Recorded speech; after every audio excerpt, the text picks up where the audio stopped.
Okay, good afternoon, everyone. So, Chief Michael Moore of the Los Angeles Police Department, and I welcome you today. We want to have we're going to talk briefly about the next step in our efforts to leverage our technology and improve our service to all the communities here in Los Angeles. Before I start that, I want to make a couple of introductions. First, we're joined by the Chair of Public Safety, Councilwoman Monica Rodriguez. I'm also joined by Deputy Chief Blake Chow and Commander Beverly Lewis and Commander John McMahon and Captain, no, I don't see Captain Pinto up here. All right, so this is the next step by LAPD in our efforts to improve public safety by building more effective services and utilizing technology. When I took this position some 10 months ago, I heard very clearly from the public about its need for us to build time and engagements with them that were more meaningful. That they sense that officers are chasing call to call, going from place to place, and don't have the ability to really spend time getting to know who their neighbors are and communities in which they're serving. We also launched at the same time an internal survey and asked our people what was impacting their morale, what was impacting their ability to feel that they had a meaningful role in this organization. And clearly the use of modern technology, or let me put it the other way, the lack of modern technology, the fact that we make more than 400,000 reports a year in the same manner in which we did 20 years ago, that was causing them to spend more than half their time in stations today versus in the communities in which we serve. So the last 10 months has been, and will continue to be as we move through this year and next, efforts to identify, well then how can we improve both the public's sentiment, their testament that they have a department that's responsive, that's available, that uses modern technology to really provide services that the public's asking us for. And internally, how do we demonstrate that resolve to, again, continuous improvement to identify new technologies? Some 3 years ago, more than 3 years ago, the City Council initiated an effort, a challenge to the LAPD to begin to take online reports. Like many others in our communities in which we serve, reports today, obligations that you have don't require you to go to a station, don't require you to go physically anywhere. You can work from your desktop, you can work from your phone and make necessary reports, ask for necessary information. And LAPD should be the same. So in October 2015, the department began a series of technology developments, which today is the latest chapter. In October of 2015, every report in this organization was taken required a handwritten report.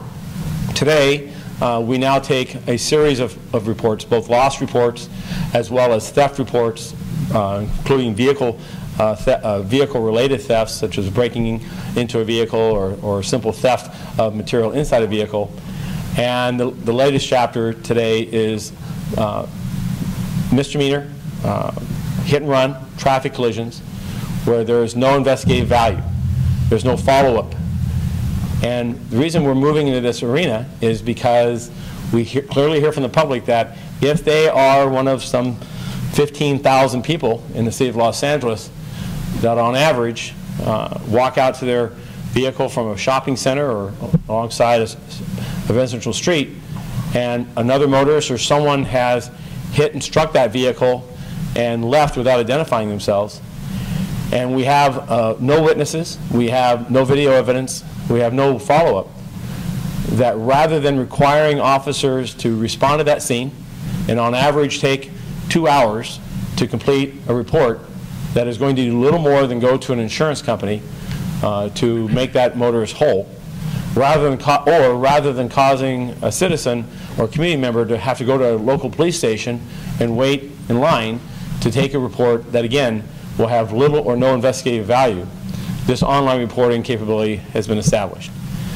Today, by anyone in Los Angeles, if they are a victim of such a crime that has no investigative follow-up, they can go to LAPD online and look for our online reporting service, click that, and in about 15 minutes can not only provide the necessary information, but will be given the necessary information for them to move forward with their claim with their insurance company to hopefully make them whole again. I want to thank the men and women of LAPD, our technology lead, that are developing these new tools, and we are committed to continuing that and accelerating it as we move forward. I also want to thank Councilwoman Rodriguez for her leadership as the Chair of Public Safety, and the full council in their work in providing the necessary resources for LAPD so that we can continue to modernize the manner in which we go out and police in this city and provide services. With that, I'd like to introduce Councilwoman Martinez. I'm sorry, Rodriguez. That's okay. Good afternoon, and thank you, Chief. This is just another great example of how the Los Angeles Police Department is working to help advance our community policing efforts and being more accessible, but being more resourceful. It's so important oftentimes, and I know those of us that have been in a fender bender and we're on our way to work, we don't often have the time or make the time to actually wait to file those reports, and they become very difficult in our fast-paced lifestyle. This tool is going to be an important resource for members of the community that when they have that fender bender, when they have that non-injury related traffic collision or hit and run incident or theft on their property of their vehicle, that they are going to have an easy online solution that allows them to not really disrupt their day-to-day workload, so that they can actually continue on and get the report to LAPD, so that they can then have that report available for their insurance companies. This technology is going to be a much more efficient way that LAPD can work in collaboration with the community to help make sure that we get the services that the community needs, but more importantly, making more effective use of our police resources. Since its initial launch, we have seen roughly 104 individuals that have utilized this online system. When you multiply that times the number of hours that it takes for an LAPD staffer to address those reports, you're talking about well over 200 hours of staff time.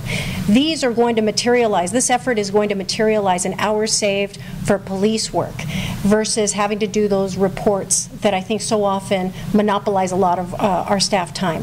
This is our effort to try and be more resourceful, to find efficiencies, and deliver more resources into the communities that LAPD services, and I'm grateful for the Chief for prioritizing greater investment in technology as a tool for our officers in the field and our community members to have a more collaborative relationship in community policing.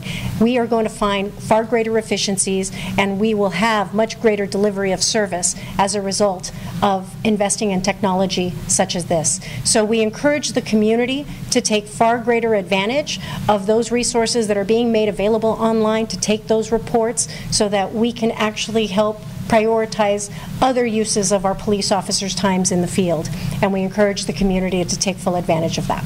Thank you. At this point, I'd like to introduce Deputy Chief Blake Chow, who's going to give you more details and walk you through this process. Thank you, Chief. Good afternoon. Thank you, Chief. Thank you, Council Member. My name is Blake Chow, B-L-A-K-E-C-H-O-W, Commanding Officer of Transit Services Bureau.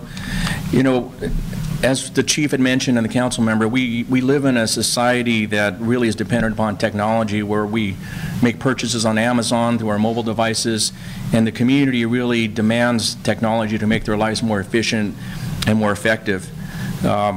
And today we're bringing your attention to something that is going to do just that. As mentioned, this whole process about doing online reports started in 2015, but this latest edition of these traffic collision reports amazingly went from an idea in December to a soft launch in February. So that's 2 months to actually have this thing up and running, and that's pretty amazing, from going from an idea to an actual product. What makes this important is what you're seeing here is just really the tip of the iceberg with what technology can do to increase public safety and also to increase the efficiency of the department. And there's going to be several benefits, obviously, to the community. There's going to be an efficiency and better service and less waiting for officers to show up to do an investigation. And then for our field officers, there's going to be more time to actually engage in police work that's going to impact public safety and save lives. As you'll see later on, we'll do a little demo, we'll hand out a video. The report takes about 10 minutes to fill out. After the community member fills out the report, they're emailed back a PDF file that's actually a report that can be used for insurance purposes, or to, if there is follow-up eventually, proof that they actually filed the report. But imagine, to the community members, imagine, you know, waking up in the morning and coming out and seeing somebody maybe crash into your fence. There's no follow-up. Imagine being able to go online or get on your mobile device and then fill out that report and then go about your day, go to work, or, you know, go to the store, whatever you have to do, and not have to wait for a police officer to show up. And then for the police officers, the potential savings is going to be significant. As mentioned, if you look at the chart on the side, that's just the west side of the city. In 2018, 7,500 of these reports were taken by a police officer. And if we average maybe around 2 hours per report, you know, you're looking at about 16,000 hours of service that are going into responding, to collecting information from your victim, location, things like that, then going back to the station or wherever, writing the report and having somebody approve it. And if you look at the potential 16,000 hours of service that are saved, you can imagine the amount of time we can give back to the police officers to, again, engage in those activities that are more engaged with public safety. So if you extrapolate to the rest of the city, you know, we're looking at probably around 15,000 to 19,000 reports amongst the other bureaus. That time savings is going to be quite significant. What I'd like to do now is, before we go into questions, we're going to throw some screenshots up so you can see kind of what the system looks like. And then after that, if there's any questions, we'll take questions, and we'll distribute the video that you can use for some additional footage at some point in time. Okay, are we ready? Okay, obviously this is the LAPD online website. By typing lapdonline.org, the community member will pull this up, and the link to file a police report is going to be on the left-hand side. They just click that link and it'll take them to the next screen. This screen will show them the different types of reports that can be filed online. Obviously, they can pick any one that they want. The one that we're highlighting today is obviously the one in yellow for the hit and runs, and it gives a description of what the criteria is. It'll then take them to this next screen where they will screen down whether or not it happened in Los Angeles, if somebody was injured, if there are any weapons, any evidence like photos or any witnesses, because if any of those are answered to the affirmative, then we'll send a police officer out to take the report and collect the evidence. If it meets the criteria, this is the first screen they'll see where they put their information in about their name, address, phone numbers, contact information, and email. The second screen will be the location of where this happened and some click the box questions about what was damaged. And then any information about the victim's vehicle will go on this screen. And then it will generate a narrative for them, but they have the option of actually adding additional information in there should they so desire. Then they'll click continue. That shows a summary screen of what they put into the system so that before they send it off, they can double check to make sure it's accurate. And then that's the last screen that they'll hit, that the report's been completed. So you can see it's very quick, very efficient. Benefit to the community member is they can file that report and, again, just go about their day. Tim, any questions? Yeah, Chief, 15,000 hours. In layman's terms, what does 15,000 hours do to a patrol officer? It means he or she is not filling out reports and doing desk work. What is that? So what we're looking at is last year we added 1 million hours to frontline services through two processes. One, by taking over transit services and adding police officers on bus and rail. And two, by some of our overtime or additional resources. What this process allows us to do, the estimates range, there's about, as I recall the last time I looked at the optics, about 28,000 hit and run collisions in the state of Los Angeles, about 20,000, so 15 to 20,000 we believe through our survey have no investigative follow-up, that there's no witnesses, there's no information, there's nothing officers can really act on. So if you take those numbers and you times it by 2 to 3 hours, which is our conservative estimate of what an officer will spend completing that report, getting it reviewed and approved, you come up with thousands, 30, 40,000 hours of time. An average officer will work about 1,900 hours a year. So you can work the math out. Is that 100 officers? Is it 150 officers? That's the process that we're now going at. As we look at leveraging technology in LAPD, our most precious and valuable resource is our people. And yet, we find through the passage of time that they get bogged down and and are tasked with countless administrative and burdensome paper-borne obligations that in many instances have little or no investigative value. So our efforts, this most recent edition, is coming from our rank and file. We're asking them, identify the work processes that you see as professionals that go nowhere, that kind of they give the public a false sense that there's some investigative value, that the public's going to be called back on this hit and run that they had in front of their home. When in the reality, that report, when the officer completed it, that was the last step, 98% of the time in which anything's going to happen with that report. We did this recently with theft reports. For years, we did not take theft reports that had no investigative follow-up because of concerns about the accuracy of it, but also would the public be satisfied with going to an online service, or would they prefer and desire or demand a presence of a police officer?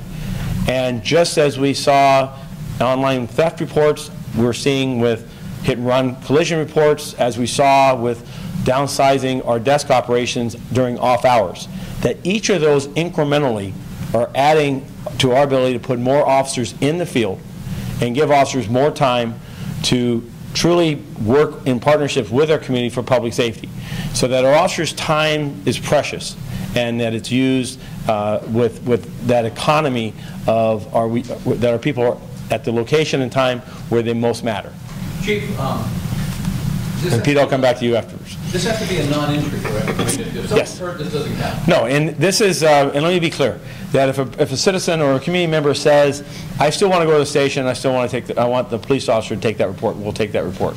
If they are willing to wait for us to come out on this report, we will still meet that service demand.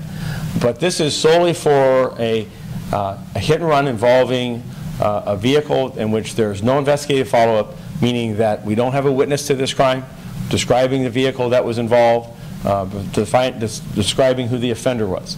And so in those instances, there is no efforts, or it can be no efforts for the officers to follow up on. There's nothing for the officers left to do except to take a statistical report.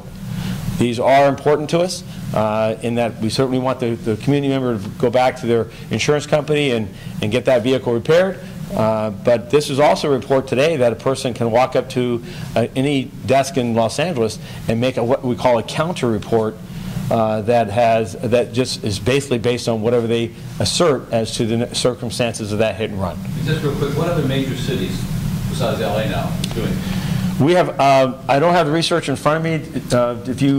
I don't know if we have, Commander Lewis, but we did survey and cities across the country, as well as we reached out to our insurance providers to ensure that they understood and were supportive. And they are, because today, as we take a written report, it takes weeks for the insurance company and the person who's completed that report to get a copy of that report back to them. So every stakeholder to this date that we've met with sees this as an improvement of LAPD serving the needs of people here in Los Angeles. Pete. Chief, is there any kind of a problem with possible computer fraud here where people would use the system to abuse, gain, get an insurance payment for something that isn't theirs or didn't happen? Absolutely. As you can do today, if you walk into a police station and represent that your vehicle was involved in a hit and run collision, and falsify that report for circumstances of making an insurance claim, just as that can occur today prior to the online reporting service, it can occur with here. And I would caution that facts or circumstances, if they become known to the department of such fraud, that we will investigate those and pursue those vigorously. Meaning if the insurance company looks at this and says this is an electronic report, we can't find anything to verify this, we've got a feeling this person's committing fraud, they report back to you. It literally goes backwards. I'll give you an example that a motorist sits and says, walks in and claims that they had a hit and run, when in fact it was a dispute with a neighbor that resulted in a rock being thrown or some type of damage. That type of material misrepresentation, that falling of a false police report, would be something that we would investigate and pursue. Are you going to encourage people to use their own personal devices, their own personal computers at home? Or would you advise them that if they're in the city, for example, in libraries, if they have computers, things like that, you don't necessarily have to own a computer or own a smartphone. You can do it at any one of a number of public facilities as long as there's a computer there with internet capability. That's correct. It's their personal voice, the devices of their choosing, whether it's a public device that's on one of our local libraries or their own personal device. It makes no difference to us. Chief, that figure again you gave was about 20,000 of these, so about 20,000 such incidents will now fall into this category, meaning 20,000 times that a police officer doesn't be called. That's correct. That's our initial scale-up of this. We'll watch and monitor this as we did when we added theft investigations last July for any unintended consequences to make sure that the public safety is not being hampered or somehow interfered with by this rollout of this next step of technology. But we're also going right back to our people, and we're asking the same of the public, is to identify the other activities that LAPD is involved in, and things that we've done it this way because we've always done it this way, and find technology that can fit that and can replace the work that our people are doing manually to give our people more time to go out and work in our communities. In this survey that you got, did that surprise you that the majority of your officers said, hey, this is just one of the things that we really waste our time on? It doesn't. It didn't surprise us, but it just gave us more cause for action. It fueled, if you will, the fact that as we talk about building the employee morale and trust of an organization in which they commit their lives to, that we need to listen back, and simple things, simple capabilities such as this, relatively simple, can make a big difference in an officer's life and an officer's satisfaction. And as chief, and with my responsibilities of leading these men and women that go out in some very difficult circumstances, this is part of our charge of how we provide that leadership. With 10,000 officers, does this really make a difference? You figure 15, 20,000, 30,000 hours. That's like every officer getting one extra hour, what, a week, a month, something like that, but that 1 hour could be critical. Absolutely. Our time today is spent in minutes between one radio call to the next, between one responsibility to the next. So the fact that we can incrementally pick up an hour here, an hour there, it matters. It begins to gather momentum. We have, for instance, many people ask when we shut down and downsized our desk operations across the city, well, does it really matter from 11 at night to 7 in the morning? Well, it put 50 more officers on the street. And a workforce of 10,000, over 10,000, does that matter? Well, it matters for the 50, those 50 officers that have gone out now and are working the field that previously were sitting behind a desk, hours at a time with no one walking in, no services being provided. I think each of these matter. And that's our commitment, is that we know in a city of Los Angeles who's challenged fiscally to provide for public safety and responsibilities that we have, is that we have a responsibility to act with an awareness of the cost of personnel and how they're utilized, and to make them and to leverage technology to be efficient. Thank you all. Thank you. Sorry, Chief, can you answer a question about LAPD's plan for the Memorial? Oh. So let's let the